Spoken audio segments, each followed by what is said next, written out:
Ladies and gentlemen, soccer fans here in St. Louis and soccer fans around the world, hola, and welcome to another episode of Atletico TV. I'm one of your hosts, Josh McGee, here with our coaches, as always, Ricky Garza and Luis Fischer, coming to you with a home alone edition of the show. We are not in studio this week, but one of the benefits is to see who has been brought in to be the face of the operation. But excited to be back with you guys this week. A lot of great soccer to get to, and a lot of exciting things happening, especially here in St. Louis. So, guys, how you doing? Ricky, how you doing? Good morning.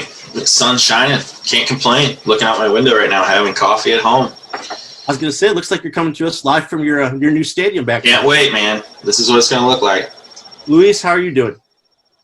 Doing good, Josh and Ricky. All good at home, and excited for another week. Exactly. A lot to get to, so let's jump right into it. Obviously, the biggest news from St. Louis here from the past week was the update from St. Louis City SC on their stadium district just outside of the stadium and south of Market.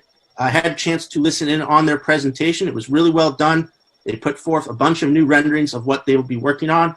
And the important thing is that it's going to be finished in conjunction with the stadium around the summer of 2022, which is important because the team doesn't get going until the spring of 2023. So there will be opportunities to use this space a little bit early, but it was really cool to see. The area basically includes a fan pavilion with the team store and a lot of open ground spaces that fans will be able to use outside the stadium. And, of course, the team facilities was the big thing, and they talked a lot about the inspiration for some of the big clubs in Germany.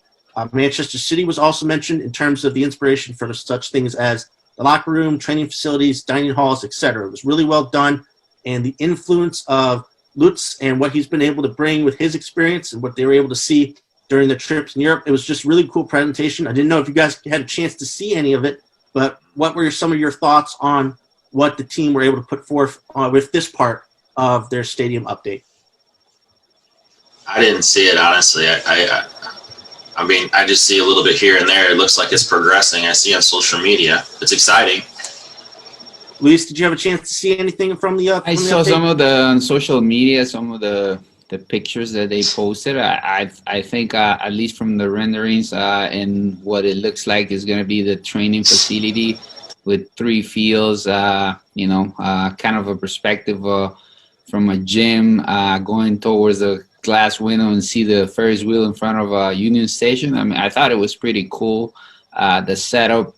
And I think there is none in any MLS in the city where they can have this type of complex all in one. So I thought it was pretty cool. I mean, it's gonna be super great for the fans, obviously for the players and for the staff and for everyone that works there. It's gonna be, great facilities for sure. Yeah, I think the things that struck me the most was the openness of it and the fact that, for most of the pictures, you could clearly see the stadium off in the distance from wherever the players would be, which is a kind of cool motivating factor. The connectivity, basically, how the first team and the academy teams will interact in different spaces and kind of have that type of togetherness. The fields that you talked about, Luis, I think 2 of them are going to be grass and one's going to be turf, which is good because of the different surfaces either of those teams are going to have to play on. But yeah, I just think it was really cool to see the update and the progress and the influence on what this is going to be. This is going to be completely modern. It's going to be top of the line, and like you mentioned, Luis, it's going to be the first MLS team to have all of their facilities, the stadium, and of course club headquarters downtown in one centralized location, which is going to be really important because it's going to be a hub basically for fans and for the club going forward. So it was really cool. Basically on the call, it was Lutz, it was Clea Kale, the community relations VP, Matt Seebeck, the chief experience officer, and a couple people from the architectural firms, which is cool to see just the working togetherness between the people at the club and their architectural firms on what's going on. So yeah, good update. They said there'll be plenty more in the works, especially when it comes to after the things are completed in that summer, what type of events they'll be able to do, which I hope will be many before we kick off in 2023. So it was a good update and excited to see what will happen more down the road. But a lot of soccer to get to in the show. We're going to have a great coaches breakdown coming up here. And again, talk to another great guest doing good work in the community, as well as talk a little bit about some of the big matches from this past weekend. So, guys, let's get into it. Let's do it. All right, it's time for our coaches breakdown segment. There are a lot of great games that we could have chosen for this segment from the past week, but we are going with a match that happened in La Liga. Pretty big match with huge title race implications. It was the Madrid derby between Atletico Madrid and Real Madrid. Atletico came into this match with, I believe, a 5-point lead ahead of their rivals in the top of the table, but they're both having to deal with Barcelona, who have come on late and who were able to jump into second place before this match took place with the win on Saturday. So this match happened yesterday. Again, Atletico have really struggled in the past over their rivals. I believe they have not beaten Real in league play since the 2015-2016 season. So at home, they're looking to get a crucial 3 points to stay ahead of their rivals in the title race. And Ricky and Luis are going to break down this huge battle between these two sides, two of the best in all of Europe, and how it was a real big-time tactical display. Coaches, take it away. Yeah, this is going to be a good one. Atletico Madrid and Real Madrid. Atletico Madrid pretty much played a 4-5-1 most of the time, and Real Madrid sat in a 4-3-3. Okay, so let's just sort of cues everything up for all of you guys at home. Luis, you enjoyed the game. I know we talked a little bit beforehand, but as you can see here, Luis, you want to kind of break down here Atletico's shape for us at home? Sure. I mean, typical of Atletico Madrid, right? Trying to be under half, pretty compact. Like you said, kind of a not necessarily a low block, but really compact. And then on a 4-5-1, at moments looks like when they're defending. Trying to deny that penetration in behind their back line, giving a little bit more space into the front line, and then trying to use, like we see on the screen, different traps, and trying to get that ball back so they could have more space in when they counter and they transition to attack. So in this one, you can see there, trying to deny as well the ball circulation, getting it back. Now they have room. And then now you can see where, they can use and exploit that space if they can. And then they try to maintain possession. Yeah, and Real Madrid did their best to try to press. It was a back-and-forth game. But I don't know. I mean, Madrid, Atletico just played around like they were a bunch of cones, man. I mean, just creating the space all over the flanks. It was a really good session if you were trying to break down, pressing and whatnot. And then to be slotted through, and beautiful one-time finish outside the right foot, back corner. Beautiful. Beautiful goal. Good finish. All right, now this was something you'll like this, Luis. I mean, young players, this is important. Turn up the volume, all right? You have, I believe this is Asensio here, putting on pressure. Look at the blue line. You're literally a yard away from the end line. You have Atletico Madrid a yard away from their own end line, and poor defending, lack of effort. This is going to eventually lead to a shot that leads to a corner kick for Atletico Madrid, and the defense should have stopped here. It never should have got beyond this, and this is pretty disappointing. So I definitely want to break this down. So at this point, he gets beat. Now let's look at the body language of this player. He's still close enough to track. Now, I circled this little hash because, as you know, when you're taking corner kicks, that's only 10 yards now from Atletico's end line. And instead of Asensio tracking back and pressing this player from behind, he's just sort of puts his head down. Bad body language. And then watch the rest of this clip, how it turns out. Okay, here comes Atletico Madrid.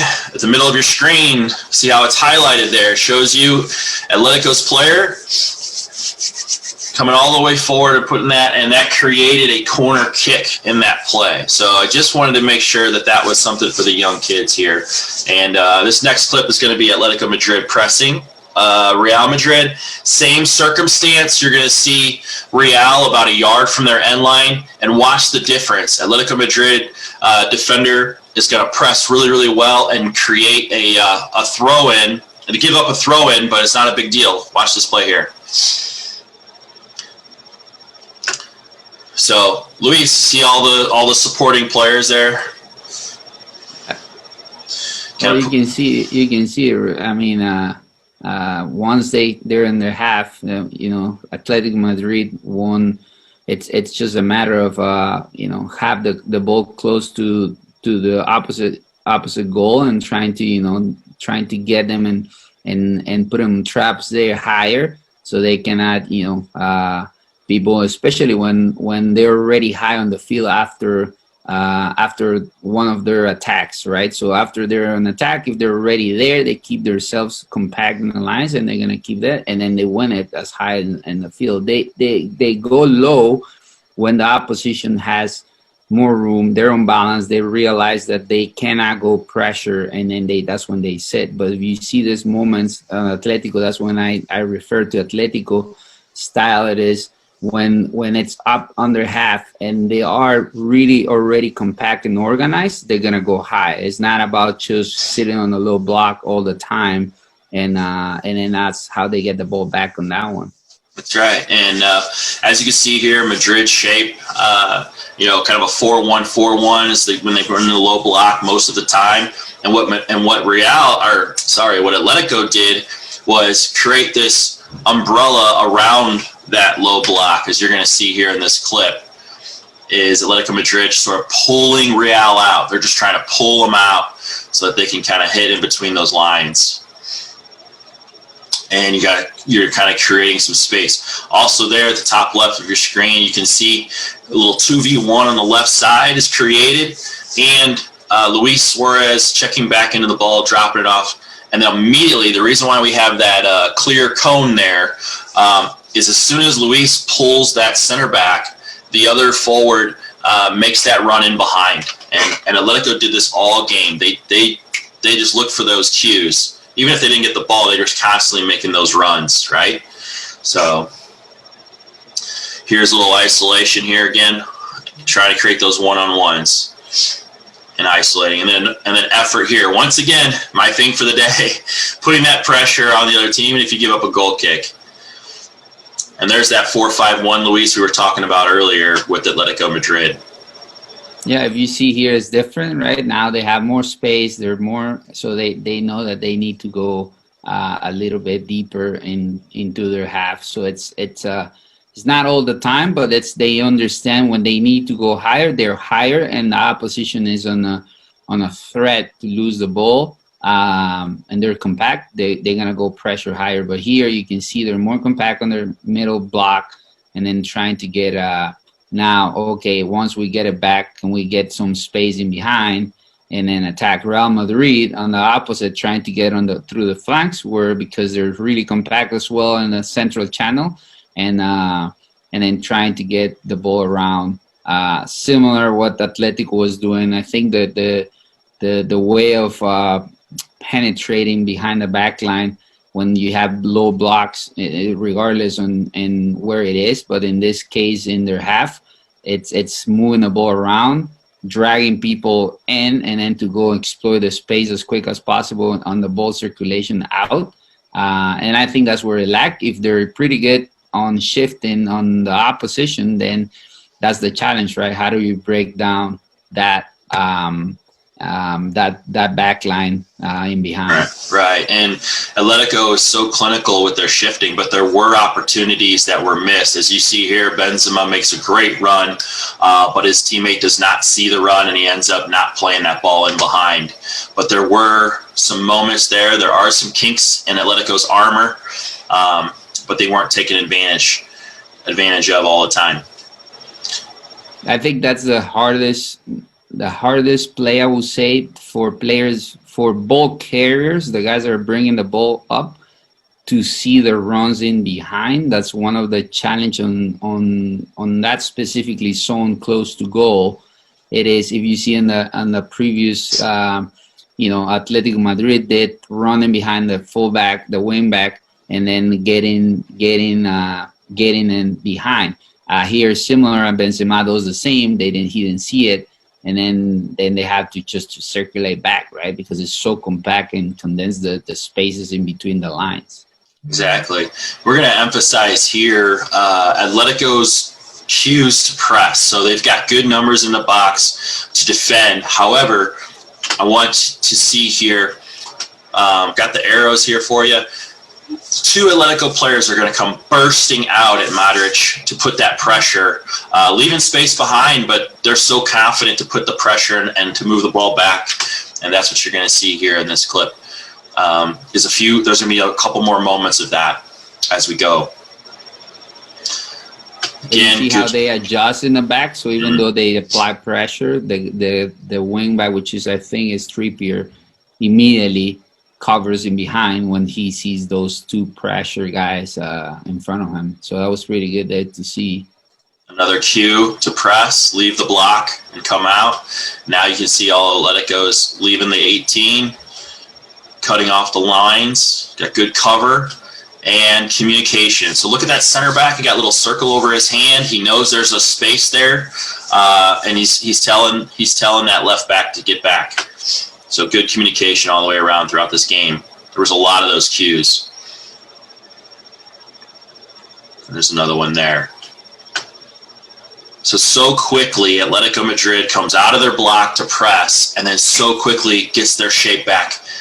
And here's the difference in the game. I feel like they did it for 80 minutes, and without giving away the situation at the end of the game, I just want to emphasize that Atletico were clinical for 80 minutes, 84 minutes of the game, doing exactly what you're seeing right now, which was unfortunate they didn't get the win. But look at the shape, nice and compact, right, Luis? Yeah, I mean, that's their specialty. Yeah, that's where they become stronger. And then they will have more space. The goal comes from that, right? It comes similar. They get it, and then they know how to exploit, let's say in this case, the opposition crisis, Real Madrid's crisis. They know where's the space, and they're super vertical because they know they're going to have a lot of space. And then you see Real right on the opposite. It is, that's the other thing. You need to prevent the counters by having a good rest defending, which means, can you, while you're defending and resting, can you be defending, right? Can you be aware of maintaining balance with, the possible threats from when they get the ball back, like that one, right? How do you, put ball numbers behind the ball, and not only numbers, but how do you cover space so they cannot keep going vertical, basically? That's right. And you know what Atletico Madrid does very, very well, when they put their numbers up and they put that pressure, they win the ball back quickly, and immediately right now you can see, look at Atletico Madrid's options when they win the ball back in the middle of the field. He has 3 options here, and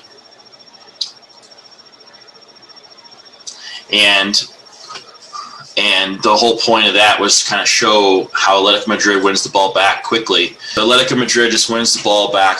Even when they're attacking, they're in positions to counter press, like you see right here with the midfielder.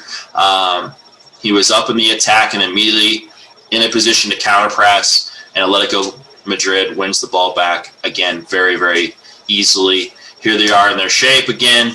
Now they're in the middle block.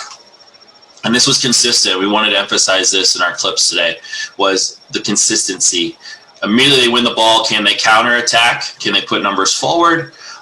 Or can they draw Real Madrid out of their half and then restart? And I think that's what was done throughout the game, right, Luis? Yeah, besides, if you see their shape, right? I call it it's like a cone, right? When Real Madrid is attacking, right? So the space is on this size of that cone. Once they get it back, it's hard to reshape, because then you do like a counter cone like that when you're defending for Atletico. So when they need to attack, before they put it in a different shape, they need to know that they need to attack that space. So and it's hard. So because the shape is, the distance are longer to cover and then put themselves. So I thought that was interesting as well to see how Atletico tried to get as quick as possible, exploiting that, like I said, the crisis of Real Madrid, and get in from that channel where they win it and get into the empty channels, and then trying to there, because the distance of covering and shifter are longer for Real Madrid, and then they can have threats by being vertical right away to get in 3-4 touches and get in the box, basically. Absolutely. And then you can see this cross kind of coming in to Luis, and Atletico putting 3 guys right around the box to immediately apply counter pressure just in case Real Madrid wins this ball right here. Exactly. They don't need more numbers, and then you have those 3 middle line there, right beside the referee. Whatever happens with that play, they're always from behind having numbers around the ball. Now the controversy. Josh, did you see this play with the handball? What are your thoughts? Yeah, this is what's going around right now in all of Europe, really, right? I mean, in terms of what is an actual handball, do you have to do something that is intentional? Does it have to be, what part of the arm are you looking for? We've seen this now across all of Europe. There's definitely a claim, I think, based off of the rules. Now, in terms of like the spirit of the game, that involves a deeper conversation. But in terms of the rules, from what I've seen, that easily could have been called a handball. Yeah, absolutely. Atletico is deep in their shell and immediately applies that pressure. They created a lot of stopping on the flanks, giving up throw-ins, but they're just so organized defensively on throw-ins. I took a lot of notes for my own college team from this game on defending throw-ins. They were just so clinical. They know exactly what the plan is to counter off of throw-ins, and I think they've won most of those throw-ins inside of Real Madrid. Luis, as you see here, the cues for pressing once again. Yeah, I mean, you can see once the ball switches, it's immediately you have triggers to, opposite guys to leave whatever they were making compact to release and apply immediate pressure, and that in 2-3 seconds trying to get covering space. So I think that's what they do pretty good. The diagonal shifting defending. It is good. So they immediately know, okay, ball is there. I need to leave my zone. Someone will cover that, and I'll need to go and reduce the space because I mean the principle of ball circulation is pretty simple. Once you circulate the ball and you want to attack, you have to accelerate and you have to do it quick before the opposition gets shift. So the counter of that, it is now I need to get diagonal shifting pretty quicker before the opposition accelerates, because if they accelerate, then you basically have behind the line 3, 4, 5. They already kill a line, and then you're in front of attacking back line again. So like I said, it's not a big thing. It's just understanding the principle. They know that they need to cover that space before they accelerate through the channel, because they basically going around. So they're going to try to do that by shifting. It keeps the opposition still in front of them, not behind them. You want all the time when you're defending, you want the ball in front, not behind. That's right. Now, Zidane made some adjustments in the second half. As you can see here, 5 Real Madrid players up on the line, leaving 1 kind of a sweeper, and the 4 midfielders there for cover. Real Madrid did this a lot in the second half, just put numbers forward. They have to get to 3 points, or at least the point, and that's what we're demonstrating right here in this clip, is the shape of Real Madrid trying to take those risks. They used Mendy much higher up as well in the second half. I thought that made a huge difference. And as you see here, Madrid was sort of spread out. Atletico, at this point, got beat for the first time in the game. And I think this was the turning point for Real Madrid. They started to break down Atletico more. Wouldn't you say, Luis?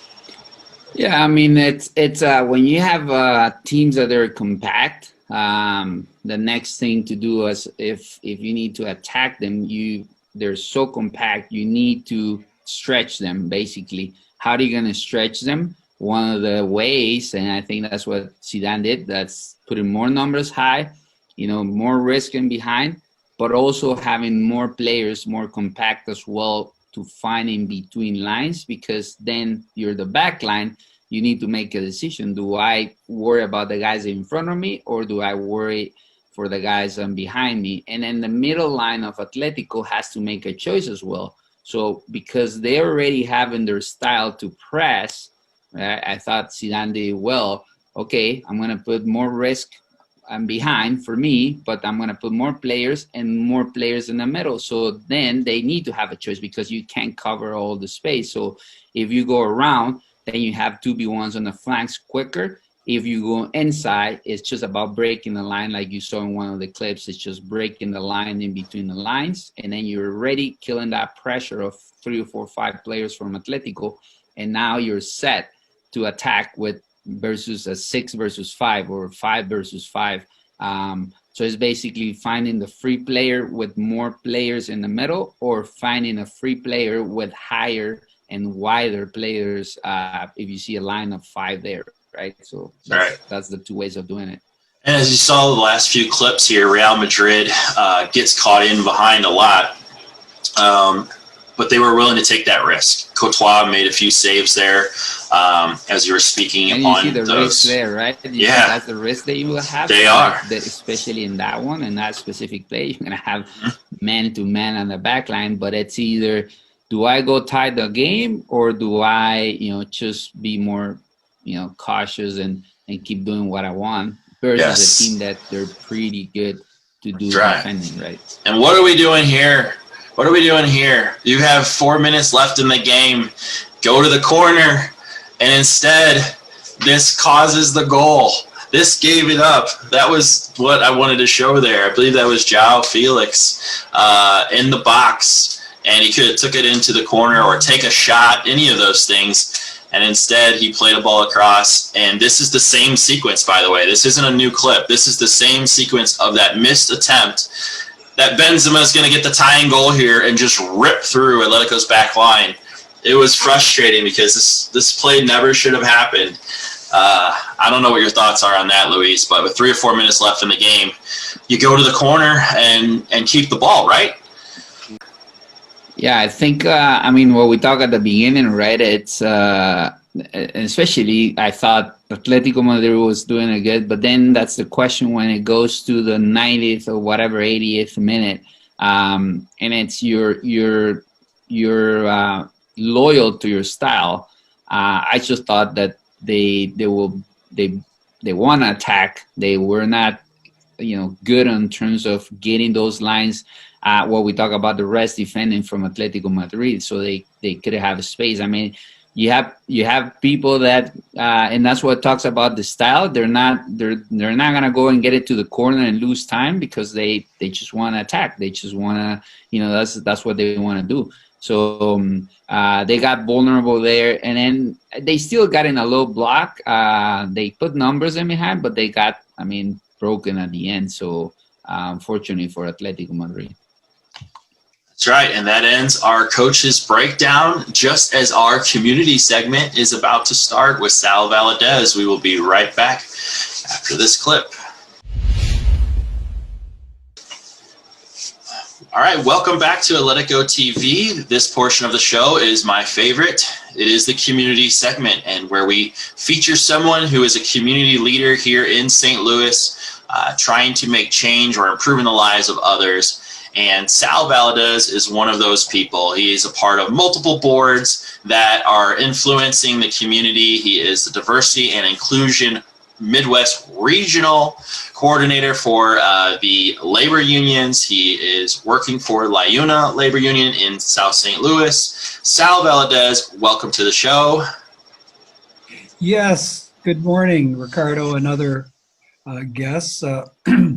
Thanks for the invitation to be here. Just to add on to your kind introduction, I am the actually assigned to the Missouri and Kansas Labor's District Council and responsible for our diversity initiative, and I'm very happy to be here with you today. So Sal, the big part of your life's work here is bringing diversity into every topic. You're helping with so many different things with the opioid, where you're getting the languages out there. Like, your big thing is we need to be able to communicate with all cultures of St. Louis. Why don't you talk a little bit about what that means and the importance of of having those different languages and all of the content. Oh, absolutely. You know, we've had a very exciting development recently in terms of our region, where, at least in the construction industry, it's no longer just race. It's looking at our community from a race and ethnicity, which includes language and culture, in terms of how inclusive we are and equitable we are within the construction industry, and basically economic development in general, in terms of being reflective of how diverse our communities are here in the St. Louis region.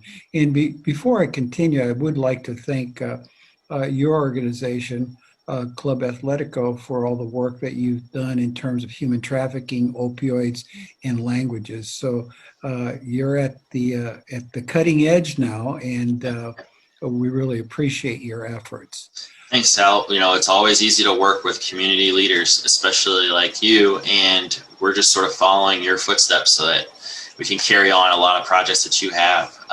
Again, that's one of the reasons why I wanted you on the show. We got on a call and you were talking about this really great new Latinx networking project that you're doing. You want to talk about that? Yes, very similar to the work that you've done. The state of Missouri has communities, Latinx communities in almost every county in the state. And when you start looking at the data in terms of where they're enrolled in school, where our language communities are enrolled in schools, that's exciting because it's the reality and the acknowledgement that we exist from Kansas City through St. Louis, Lebanon, Columbia, Jefferson City, and down to Branson and Taney County. And I'd like to give a shout out to I'd like to thank everybody who's part of this informal network at this point. But our goal basically is to identify our communities, our community leaders, and what they're doing, and to build towards the future with an eye on the future. There are specific topics that we want to include in this, and you'll pardon my wife, she just walked on the screen. So for our TV viewers, our viewers, so she's very important in the work that I do. But getting back to it's what we call the foundation is Plan 22 or Plan 22. It's preparing our communities for the 22nd century, and it's critical that the younger Latinx community members and leaders be a major driving force for this, because the reality is I reflect the baby boomers, and our experiences are important, but we need to kind of pass the torch.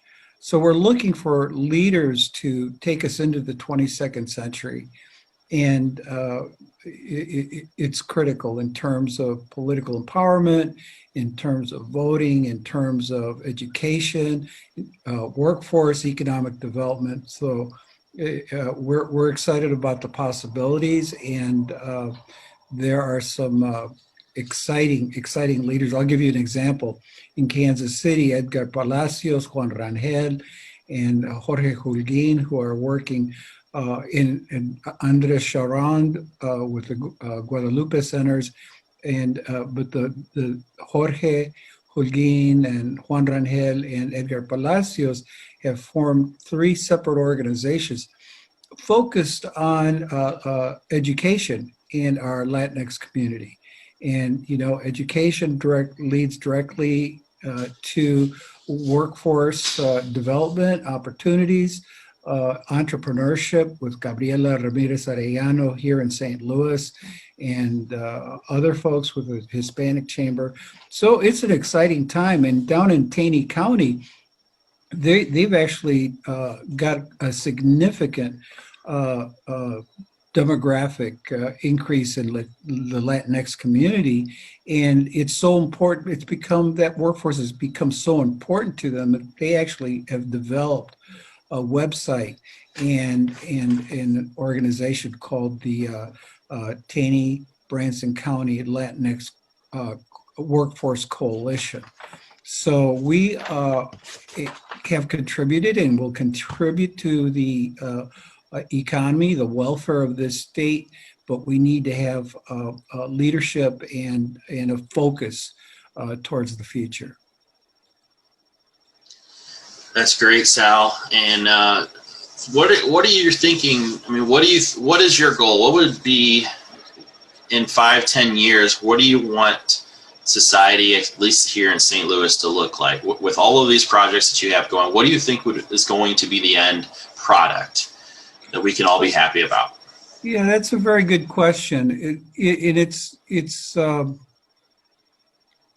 It's very clear from my colleagues, non-Latino, non-Latinx, other immigrant communities, ethnic communities, and leaders outside of those communities in our African American and our Anglo communities, our white communities, recognize that together,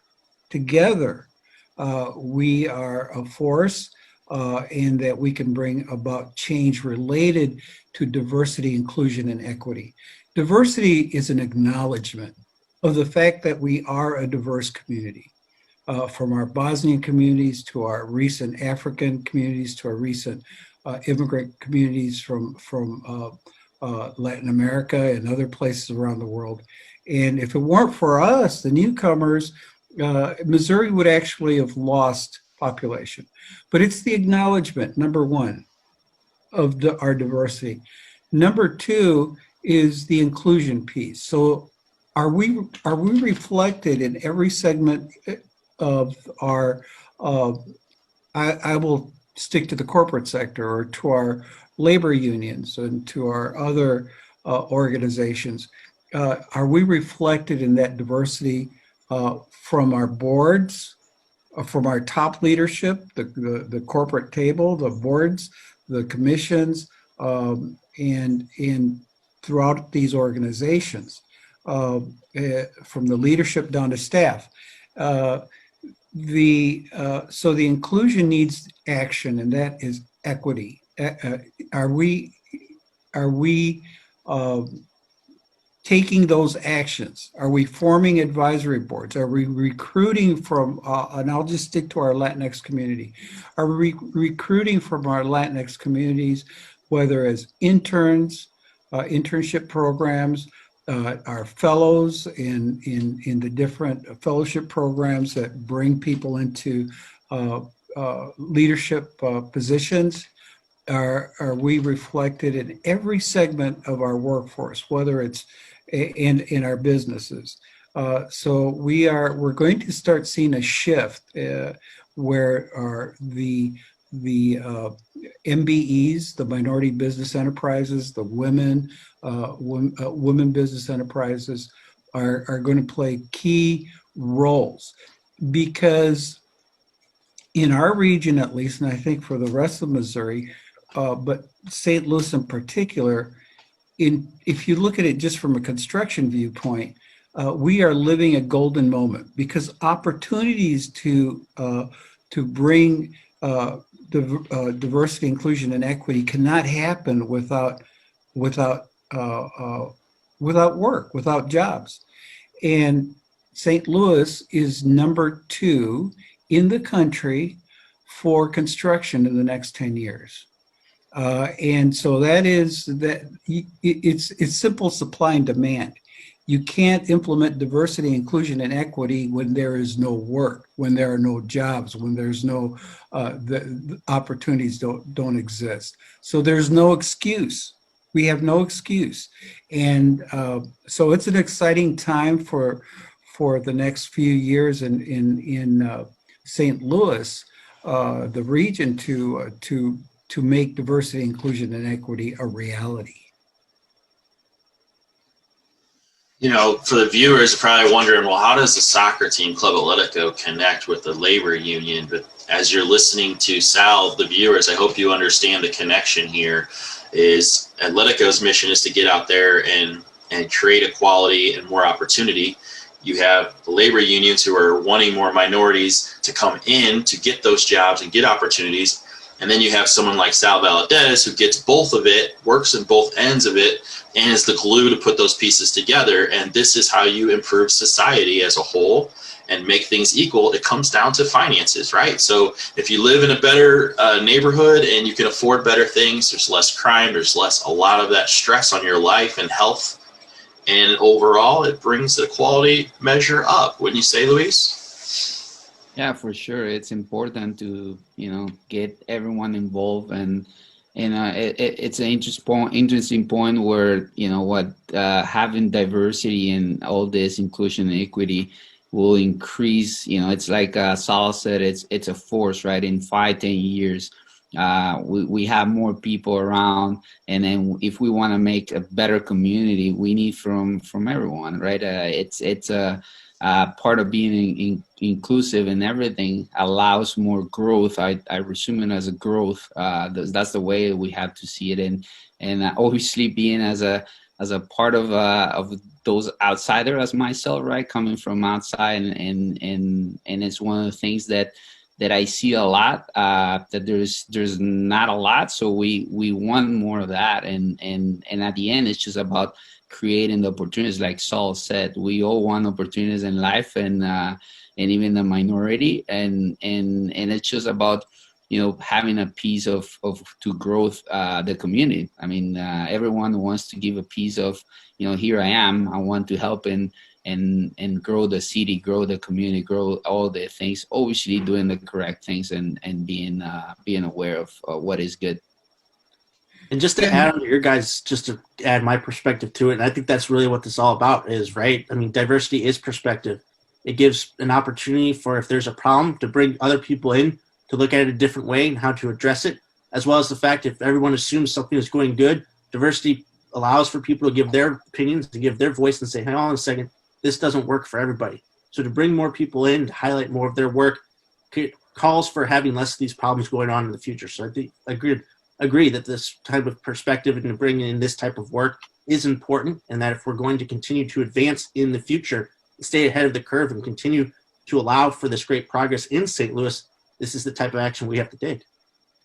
Absolutely. And I'd like to add to that the only good thing about the COVID crisis is that it brought to light what happens in a society, in our state, our communities, when we haven't paid attention to especially the language diversity within our state, within our communities, because in order to address something as serious as an epidemic like the opioids crisis, or the pandemic like the COVID-19, you have to be able to have relationships and to communicate language with our communities. Otherwise, people are going to be left behind, and there's going to be disparities, and people are going to, in the case of COVID, die. And we've seen huge disparities in our ethnic communities in terms of the crisis, the vaccine, and information flowing back and forth. And it's got to be back and forth, because you just can't print something in a language and not be able to respond to questions coming back to you if you don't have staff or mechanism to address those questions. So I think it bodes well for our region that we become aware and more concerned and more committed, whether it's the construction industry or access to health care. But this is an issue that we have to address throughout our systems and our organizations. So I think it's exciting because equity will be more reachable if we look through the right lens. When we focus simply on race, well, it leaves a lot of the complexity out of the picture. But when you look at race, ethnicity, language, and culture, then you get a better way to understand what the problems are, and thus look for solutions. And I think Club Atletico is an example of that, because you're very inclusive, diverse, and equitable in terms of the members and the communities that you serve and the languages that are included in your organization. Thank you. Well, Sal, thanks for coming on the show. If there's a viewer that connected on anything that you were talking about, is there some place you would like them to contact you or go to get resources? Absolutely. Anybody that's interested in following up with me, and I can connect them to other, because I'm only one voice. There are a lot of other voices out there. I want to be clear, and those voices need to be heard, and they have resources also. But I will be happy to connect you to them. And if I can do anything for you, I certainly will. And you can contact me at Sal, S-A-L Valadez, V-A-L-A-D-E-Z, 85 at gmail.com. Or you can call me on my cell phone, which is 319-383-6200. And I'd be happy to be of service to you. All right, Sal, you have a great night. We appreciate you coming on Atletico TV. All right. Thank you very much, Ricardo, and other guests. Thank you, Sal. I'm at your disposal if needed. Okay? Take care. Adios. Adios. Adios. All right, for our next segment, we're going to cover some of the other big matches from this past weekend. Of course, the Madrid derby was one of them, but there were two other huge matches, some with title implications, but of course, were just good old-fashioned derbies. First up, I want to talk about the Manchester derby. Manchester City hosts United. Man City have been on an absolute tear as of late. 21-match win streak across all competitions. They're going up against the rivals. They have a 14-point lead at the top of the table. However, things changed in an instant. United were able to win a penalty within the first minute of the match. Gabriel Jesus brought down Anthony Martial on the edge of the box, and Bruno Fernandes stepped up to convert the penalty. That made it 1-0 United, and of course, it changed the complexity of the match, and it got Man City out of what they wanted to do. Throughout the rest of the match, Man City attempted to break United down, but were unable to do so, or at least produce a final product at the end. I think that they were still good moving the ball around the box, guys, but in terms of their finishing, they were just off on this day. That eventually led to more space for United, and they were able to get a second goal early on in the second half from Luke Shaw, who made an amazing run from his left-back position. And that was the end. United were able to win 2-0, end their neighbors' 21-match win streak, close to a gap to 11 points. Still probably not going to happen. I think City is going to find a way to win the title eventually. But this was just an interesting result that United were able to put together a complete match, which we haven't seen from them, lately. They've been doing a lot of 0-0 draws, but like a lot of what I've been hearing from coaches, from other people in this game, goals change games, and scoring in that first minute completely got City out of what they wanted to do. Yeah, and just like in the coach's breakdown earlier, Atletico Madrid could have put it away. Goal would have changed everything, and like you said, just the tide was shifted. Man City's got to lose eventually, so it's all good. They'll come back. I'm not worried about it. But yeah, it was an impressive performance from United, and I think that in terms of what we're used to seeing from City, just their ability to pass, break down, score easy goals, United made it a lot more difficult for them. I think that in terms of up the middle, someone who I've been watching recently over the past few weeks, Scott McTominay, who's a holding midfielder for United, who's done really well. And then on the outside, they've got Wan-Bissaka and Luke Shaw. Not just the goal scoring, but I think defensively he played really well. Honestly, could have been man of the match of this game. But again, while the title race may be out of it, United still need to secure a Champions League spot. And to beat their rivals, beat the top team in the league on the road, still an impressive performance that they were able to get it done. Luis, did you get to be able to catch any of the match? Just some of the highlights, and I mean, yeah, it's even though City is on the run, probably there's still a lot to go, but having 11 points of difference is a lot, and especially in the Premier League. So what is good to see is Man U after a lot of years of not even making it, and it's just to struggle to get in the top four, and now. Had a good start, kind of dropped down, and then still getting it back. I think they're doing a good job with some of the hiring from last year to this year. I think it's been good, and then the results. And I mean, the coach all year is doing good and getting some numbers more than just keeping the consistency there to stay at the top of the table. I don't think they're going to reach out. Maybe yes, but it's going to be tough. But at least they're creating that consistency in terms of trying to maintain, breaking some numbers as well. They have this is the third time that they can beat Man U on away games, I think. So it's at least getting some confidence and some numbers there for that for Man U. On the other hand, Man City is just a wake-up call, right? That even though their focus is more into the also the Champions League, so that doesn't mean that the league is set, but they know that there's a big difference, and that kind of get relaxed. Hopefully, they don't get relaxed enough. If not, some of these teams can catch up.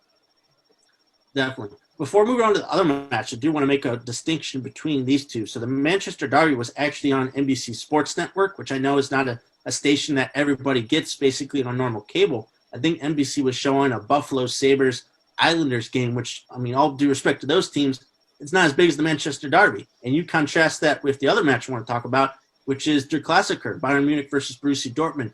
This was put on ABC. It's the first Bundesliga match put on ABC since ESPN were able to obtain those properties. Derek Ray and Taylor Twellman were on the call, and it's a good thing that they put it on ABC because it was a fantastic match. Dortmund got off to a very early lead, 2-0. Erling Haaland, again, continues to show why he's one of the best, not just young players in the world, but one of the best players in the world. And Dortmund looked like they had a real shot to pull out with the 3 points. They've really struggled against their rivals, but Bayern were able to tie it by halftime, 2 goals from Robert Lewandowski, one of which was a penalty. And then as you get in the second half, Dortmund are getting paid back a little bit more. And then things really changed when Haaland had to be subbed off due to carrying a knock. And Bayern were able to take advantage. They continued to press and prod, and eventually they broke down Dortmund with the third goal to take the lead. And Lewandowski scored his hat-trick goal just shortly thereafter. So it's another win for Bayern, who stay at the top of the table. It was really shocking, again, to see Dortmund come out with such ferocity and to get those 2 early goals. They worked it really well and really open up the Bayern defense. But again, Bayern, it seems like this season, every time they find themselves in a hole, they can get out of it just super quickly with a bunch of goals. So they're built for. I mean, I've been watching Dortmund this season. I've been enjoying they've been kind of playing in this 3-4-1-2 shape that's been exciting to watch. I've just been liking the mechanics of it, the way that they're pressing and able to then get numbers back. It's been an interesting little formation that they've been using and doing well in the Bundesliga with it, of all places. So yeah, that was an exciting game, and they're playing exciting. Even though they didn't get the result, I'm pushing for Dortmund the rest of the way. I think they might be my new favorite team. Definitely. And they were also down a couple guys in this match. There's no Gio Reyna for U.S. people interested in that match. There's no Jadon Sancho, but again, they were still able to feed Haaland the ball. They were able to get up the pitch super quick. Unfortunately, though, the problems they've had all season has been with their defense. And in my opinion, at least watching some of those goals, it was just, the basic fundamentals of don't dive in if you don't think you're going to get the ball. And just a couple of missed time tackles would lead to Bayern opening them up a little bit, especially on the third goal, I believe, is how Bayern would eventually score.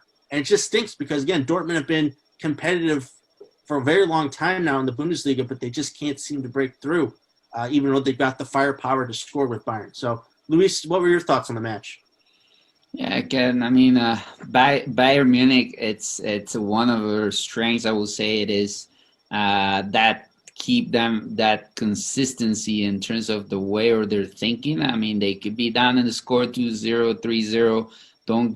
Don't say that it's a game over. I mean, it's just the I would say the mental stage of keep all the individuals in terms of personality pretty focused and concentrated. Okay, it's still, we can still turn this on. And so I mean, yeah, Borussia has grown a lot as well, especially with the type of players that they have. Haaland having a great season, and I thought it was a good match. Obviously, to watch, where there's 6 goals on that involved, and then seeing Haaland doing his things, Lewandowski doing a hat trick. So it's one of those games that you really want to enjoy and you want to see.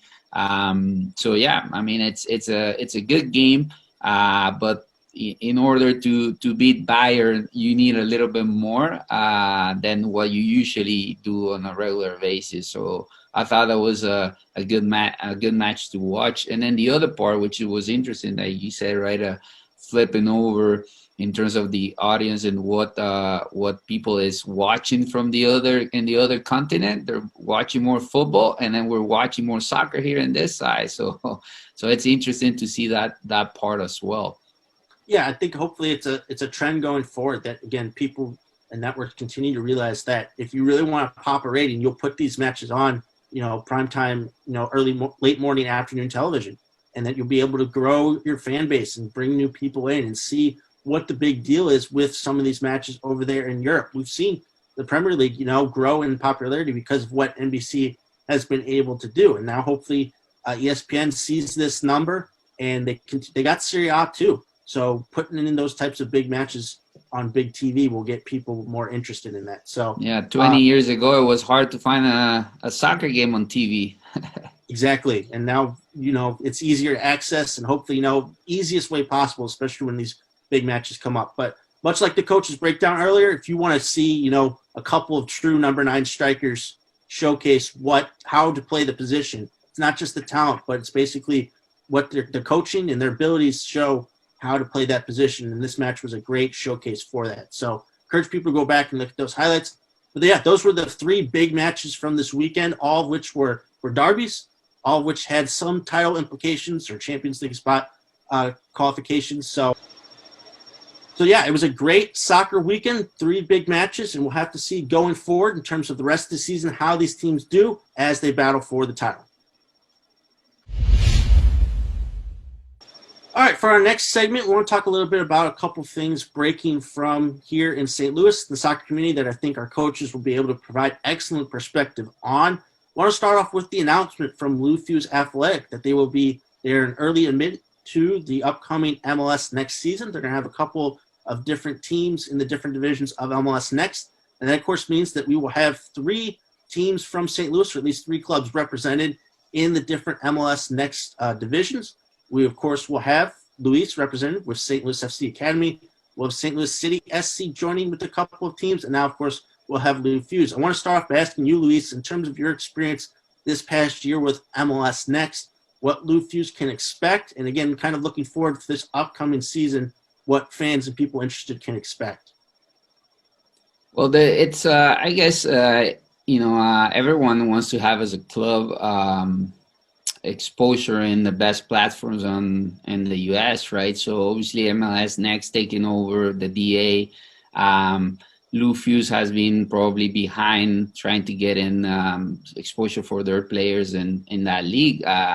So finally they got in. They're only going to have 30s and 14s, I believe. The reason I'm just here speculating, I don't know the reality behind, but having them in those age levels is because they might have stronger players and stronger pools at the younger ages than probably at the older ages. Why? Because always players going to high school, players going on different perspective of the let's say what the players want at that level. So you have all these platforms for players choose and parents choose where they want to put their kids on.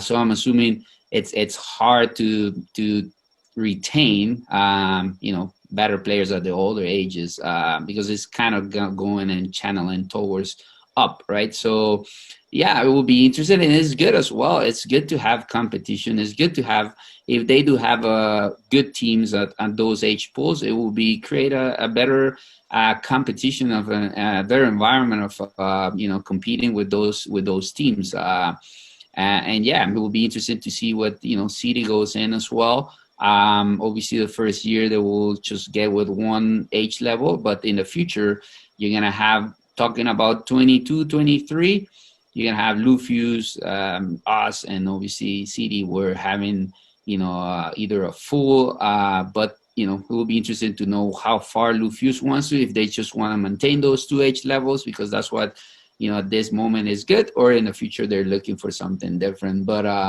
yeah, it brings more competition. It brings more, obviously you want to try yourself and test yourself versus the best ones. So that's the reason why. Yeah, I think it's a good, early look at what things can be. Obviously, you guys are, pretty fully implemented into MLS Next, and City and Lou Fusz will take some time to get into it. But eventually down the road, you could see all three of these clubs and academies really put forth a lot of teams into these divisions. And it's also good just to get Lou Fusz, those kids, some exposure to the MLS system, sort of, and to get them a bigger opportunity and a bigger platform to showcase their skills and to improve. So it's definitely a good step going forward. And yeah, like you said, it'll be interesting to see how things will develop on both ends, how quickly they develop. Because obviously you want to get opportunities at each different level, but it may not be possible early on. So again, another big announcement, we saw Scott Gallagher join up with USL League 2 for this upcoming season. So everyone's kind of linking up here in St. Louis in terms of getting the biggest platform possible for their academy. So again, exciting developments there. The subject that I kind of want to bring both of you in on here, which I thought was pretty interesting from this past week, was that former SLU player Patrick Weah has signed a homegrown contract with Minnesota United FC of MLS. I know he developed in their system. He grew up in the Minneapolis area. Once he came over with his family, he was named 2017 State Player of the Year. He came here to SLU. He played in 3 matches this past February. He scored a goal, but Minnesota have quickly brought him in. And I just want to talk to you guys a little bit about, and maybe not so much just that specific situation, but throughout your guys' coaching careers and your process in terms of working with kids at different age levels, and just basically the search of either getting a kid to a college or getting a kid up to the next level in their professional development, and all the inner workings, while at the same time still coaching and working with your current team, how those things go, and how do you guys kind of play out those processes on your end? What are your philosophies with that? Well, with that player, it gives you, for example, with Patrick, we got to play him because he was in the Minnesota United under 17s the year, let's say 1920, that hit COVID, right? So it was, he was playing and getting, like I said, everything it's about exposure, and then playing in the same league, playing in that level. He got recruited by SLU, and I know their recruiting, which is Kevin Stoll, and he used to play for our club. So it gives you that opportunity to bring players into our environment, and this is all because of the different exposure, like I said at the beginning, and the platforms that you offer. And then obviously he was being followed by his former club, which was Minnesota United at the moment, got recruited by SLU, and then he gets an MLS homegrown contract. So, but it happens if he will be just playing in that region. He doesn't go out, maybe, but the exposure of, coming also to SLU, getting in college and everything helps him, to be exposed to do other things rather than just, even though they will obviously offer it anyways. But what I'm referring it is the exposure, different exposure that he has, and then what our community as well is doing to bring those players in into that environment. And it happens that they bring it to this environment because of the platforms that we're playing. That's what basically it is. Yeah, and it's kind of funny from the college coaching perspective. I've seen more kids are less likely to stay at home that travel and play on these different platforms. They see different parts of the country, and they're less likely wanting to stay local and go to college. They want to go leave home. They want to go have those experiences. And so it's even easier to recruit kids outside of St. Louis to come to St. Louis than it is sometimes to recruit St. Louis players to stay home. So the more platforms that there's going to be here in St. Louis, hopefully they're bringing outside teams into St. Louis for the area coaches around here to recruit. But that's important because then you can diversify your rosters, and I think that's always important, is you've got to mix your rosters up from different style players from all around, not just one region. So from the coach's college perspective, I would say this is going to be some exciting recruiting in the coming years.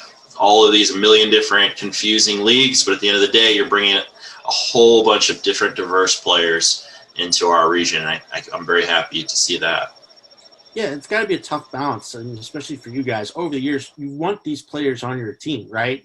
Just not from a development standpoint, but basically, to have the best team possible. But at the same time, it really is a feather in your cap, and in this case, it's a feather in the Sluice cap, right? That they brought this quality of player in, only was able to play a handful of matches, but to able to push his development at an accelerated rate and get him into an MLS side. Basically, he's only one step away from playing for United's first team. It's got to be a really great accomplishment for that school and something that they can promote going forward in terms of what they've been able to do. So it's really exciting opportunity. And like you guys said, in terms of the development and all these other different leagues, there's a lot of options for players right now in terms of continuing their development. But in terms of from the coaching perspective, like you guys have provided, there's a lot of different avenues, a lot of different steps to take to get through these processes. So I just wanted to bring those things up with you guys, knowing that you would have a lot of knowledge in terms of what Patrick and what Slu have been going through, and of course also with MLS Next and what Lou Fusz can expect. So a couple of brand new developments here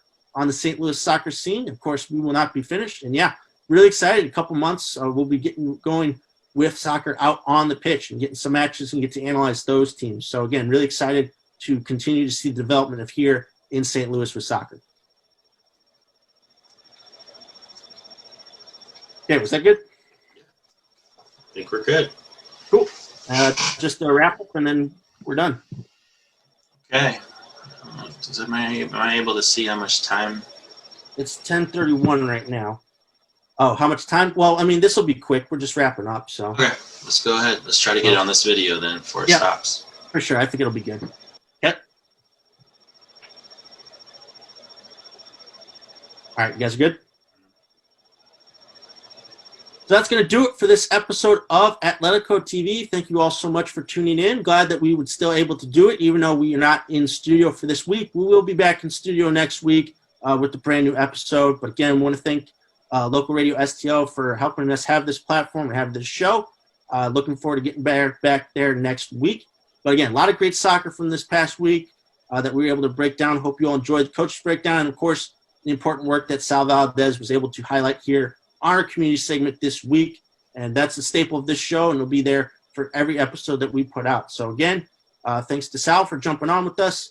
Thanks to Ricky and Luis for providing their perspective as well, and for another great episode. Again, looking forward to making more here in the coming weeks. So, again, thanks again. You'll be able to check this out again on our Facebook page. Make sure you hit that like button and make sure that you guys get all the updates with our show going forward. So, again, guys, thanks. It was great. Our first, Zoom episode. And in the future, if we got to pull this out again, we'll be able to do it and continue to work out the kinks. So, again, successful. Looking forward to another great week of soccer. And thanks again for watching, guys. Adios.